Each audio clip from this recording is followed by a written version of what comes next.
말씀은 시편 20편 말씀입니다. 1절 말씀 읽고 나누기 시작하고요. 환난 날에 여호와께서 내게 응답하시고 야곱의 하나님의 이름이 너를 높이 드시며 성소에서 너를 도와주시고 시온에서 너를 붙드시며 내 모든 소재를 기억하시며 너 번제를 받아주시기를 원하노라. 셀라. 아멘. 환난의 때에는 중보자가 필요하다라는 제목으로 말씀 나눌게요. 그리스도의 고난을 묵상하는 사랑 기도회죠. 우리가 작년 22년에는 예수님의 예수님이 개인적으로 경험하신 고난이 뭘까 질문을 던지고 정신적 고난, 육체적 고난, 관계적 고난, 사회적 고난, 사명적 고난이라고 하는 주제로 말씀을 나누었습니다. 이번 고난 주간에는 어떻게 말씀을 나눌까 묵상하던 중에 저희가 맡고 있는 시편의 20장부터 24장까지의 말씀 전체가 사실은 고난에 매우 중요한 의미를 담고 있는 그러한 말씀이다라는 생각을 하게 되었습니다. 특별히 첫 시간으로 시편 20편에서부터 우리가 시인이 겪고 있는 여러 가지 어려운 혹은 환난과 고난의 상황 속에서 어떻게 시인은 대처해 나아가고 있는가라는 과정을 통해 우리 역시 같은 환난의 때에 이러한 영성을 준비해야 할 필요가 있지 않을까 하는 생각을 가지고 말씀 나눔을 시작을 합니다. 시편 20편은 다윗의 제왕시라고 분류할 수 있죠. 시편의 표제어는 다윗의 시, 인도자를 따라 부르는 노래라고 표기되어 있습니다. 시편에서 인도자를 따라 부르는 노래 총 53편이 있는데 그중에 다윗의 시가 39편, 고라 자손의 시가 9편, 아삽의 시가 5편이 있습니다. 그러니까 시편 전체의 3분의 1 이상이 실은 인도자, 성가대 지휘자를 말하죠. 따라서 부르는 노래입니다. 제가 지난 시간 말씀드렸듯이 찬양 인도자가 왜 중요한가? 시편의 3분의 1이 사실은 성가대 지휘자가 따라 부르는, 그래서 그들의 찬양의 영성을 깊이 끌어올려주는 역할이 찬양 인도자에게 있는 것이죠. 모든 시편이 그러하지만 특별히 인도자를 따라 부르는 노래라고 하는 표제어가 붙은 시편은 개인의 하나님을 향한 고백과 찬양이 공동체의 고백과 찬양이 되고 있다는 사실을 알려주고 있죠. 무슨 말이냐? 한 개인의 영성이 공동체 전체에게 영향을 주고 있는 것이고 한 개인의 찬양이 공동체 전체의 찬양으로 확대되고 있다는 거죠. 본문 1절부터 3절은 이렇게 증거합니다. 환난 날에 여호와께서 내게 응답하시고 야곱의 하나님의 이름이 너를 높이 드신다. 그러면서 너의 모든 것들을 하나님이 받아주시기를 바란다. 이렇게 고백을 하죠. 이 시편이 다른 시편과 다르게 느껴지는 부분이 있다면 아마 눈치가 있으신 분은 발견하셨겠지만 대명사가 내가 아니라 너라고 되어 있는 것이죠. 너. 이 시편의 표제가 다윗의 시인데 정확하게는 다윗이 하나님께 드린 시라기보다는 다윗을 위해서 하나님께 드린 시다 이렇게 표현할 수 있는 거죠. 왜 대명사가 내가 아니라 너이기 때문에 그렇습니다.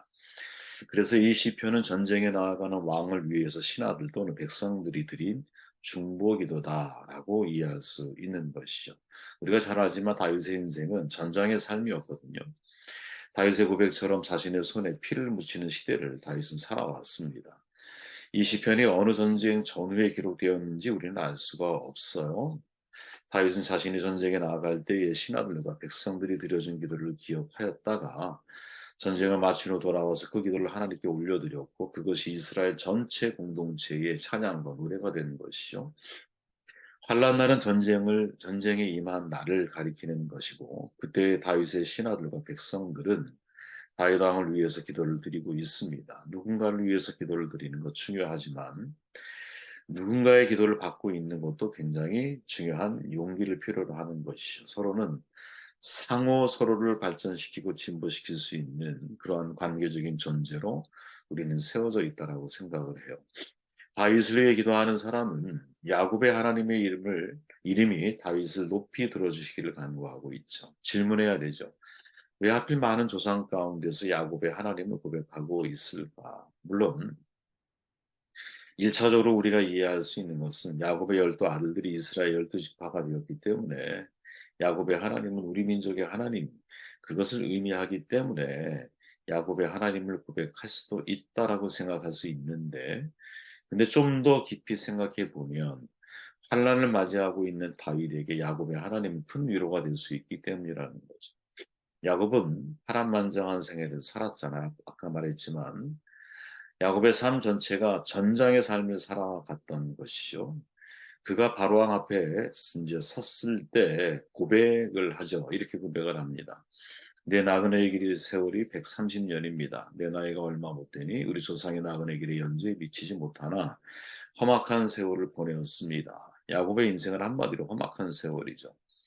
이 험악한 세월을 살았던 야곱만큼 누구 환란을 겪고 있는 다윗에게 위로가 될 수 있는 사람은 없다. 아마 이것이 신하들과 백성들이 생각하는 매우 중요한 야곱의 이름을 고백하고 있는 그보다 훨씬 중요한 아브라함, 또 모세, 아주 유명한 사람들이 많은데 야곱의 이름을 외치고 있는 이유가 뭘까 생각해 보면 야곱만큼 지금 현실의 다윗에게 위로가 되는 사람은 없다라는 거죠. 그죠?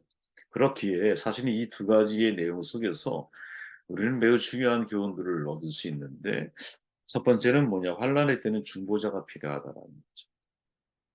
그죠? 여러분 인생에 이런 사람들이 많아지기를 바랍니다. 다윗을 위해 신하가 백성들이 중보한다. 이 자체가 얼마나 큰 위로이자 용기가 되었겠습니까? 그죠? 시몬아 시몬아 보라 사단이 너희를 밀가부로 타려고 요구하였으나 그러나 내가 너를 위하여 내 믿음이 떨어지지 않기를 기도하였노니 너는 돌이킨 후에 내 형제를 붙게 해라. 베드로가 실수할 것을 알고 계신 예수님의 고백이죠. 밀을 까부른다. 여러분 잘 아지만 곡식을 걷어들일 때 마지막에 키질 하잖아요. 이렇게 키질. 이 장면이 연상이 되죠. 여러 가지가 섞여 있는 상태에서 키질을 하면 알곡은 안쪽에 모이고 축정이는 다 모두 밖으로 빠져나가요. 마치 사탄이 우리를 밖으로 다 멀리 내치기 위해서 키질하듯이 우리의 인생을 건드릴 수 있다라는 거죠. 그때 누가 예수님이 우리를 위해, 나를 위해, 여러분들을 위해서 중보하며 기도하고 계시는 것이죠. 이 사실이 믿어지셔야 돼요. 예수님은 그때 그것을 감지하시고선 행하신 일이 중보하는 거죠. 그들의 믿음이 떨어지지 않도록, 특별히 베드로의 믿음이 떨어지지 않도록 위해서 기도합니다. 그리고 나서 베드로가 제자들 가운데서도 영향력이 있는 입장에 있었기 때문에 그가 형제들을 굳게 할 것을 믿고 기대하며 그를 위해서 기도하고 계시는 것이죠. 그죠? 그렇게 아마도 우리가 누군가를 위해 기도할 때 가장 중요한 내용이 있다면 어떠한 환경과 상황 속에서도 그 사람의 믿음이 떨어지지 않기를 위해서 중보하는 것. 이건 너무나 중요한 중보기도의 핵심 가치라고 설명할 수 있을 겁니다.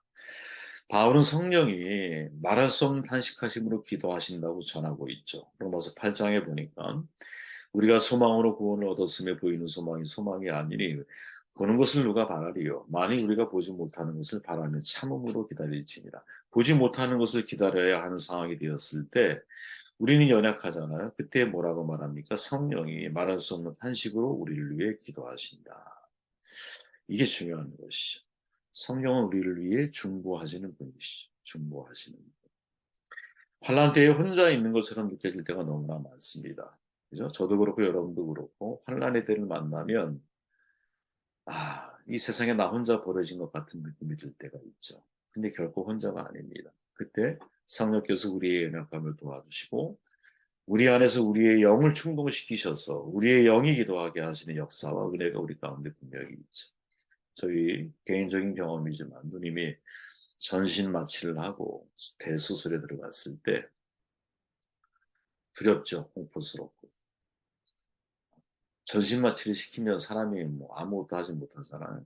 근데 진짜 놀라운 일은 어, 전신 마취 상태에서 수술에 들어갔는데 방언으로 기도를 하는 거예요. 방언으로. 나중에 그 이야기를 듣게 됐죠. 누가 기도한 걸까요?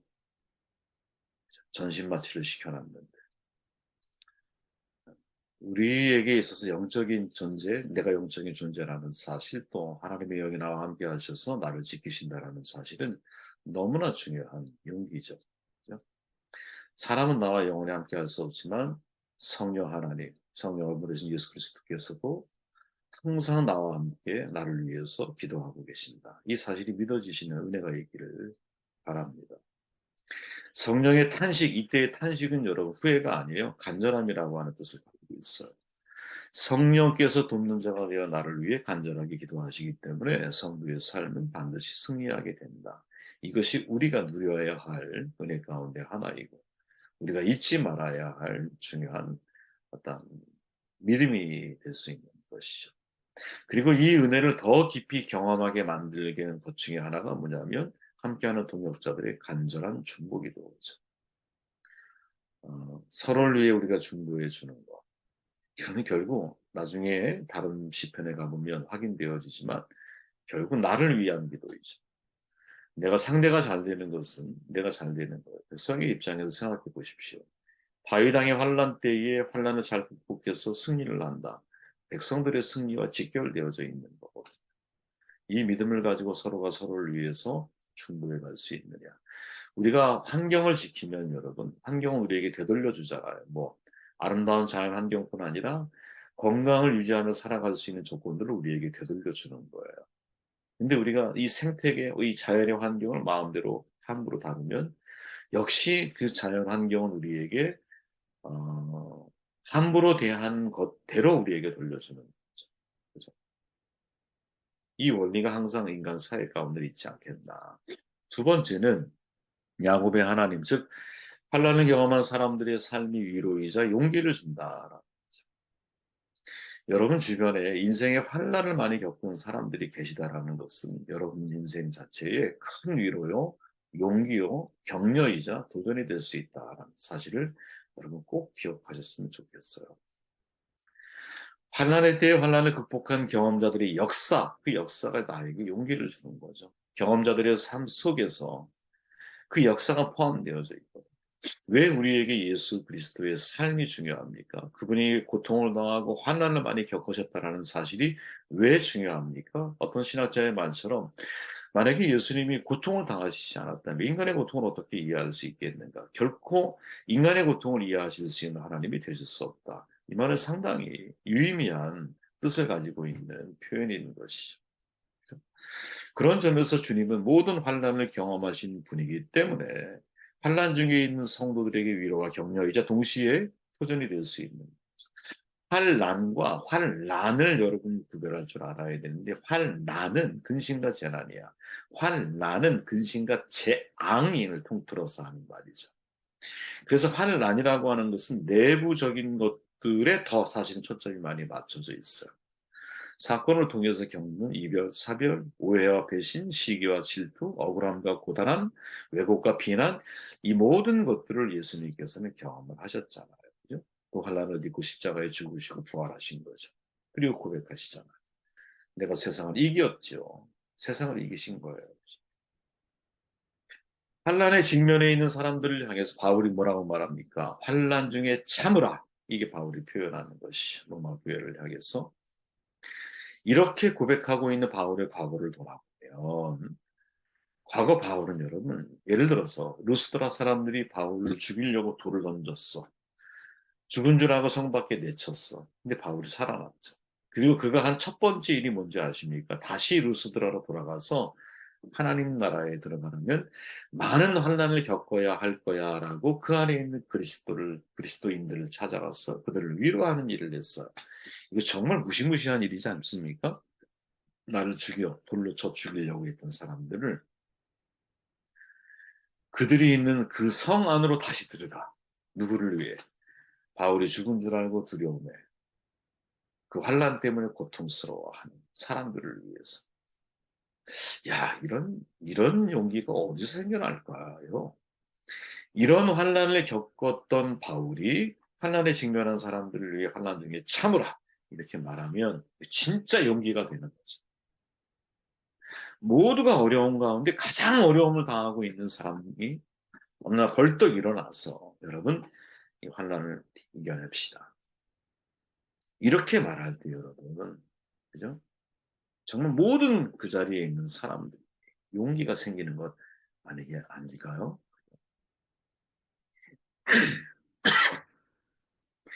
다이아몬드가 만들어질 때 여러분 같은 온도와 압력을 흑연이 있잖아. 흑연.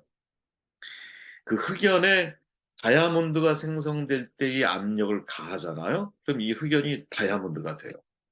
그래서 만들어진 게 인조 다이아몬드죠. 사실은 되게 신비로운 거예요. 그죠? 같은 탄소의 구조를 가지고 있지만 C라고 하는. 근데 강한 압력을 걸면 다이아몬드가 돼. 그렇지 않으면 석탄이 되건 흑연이 되건 하겠죠. 그죠? 예를 들어서.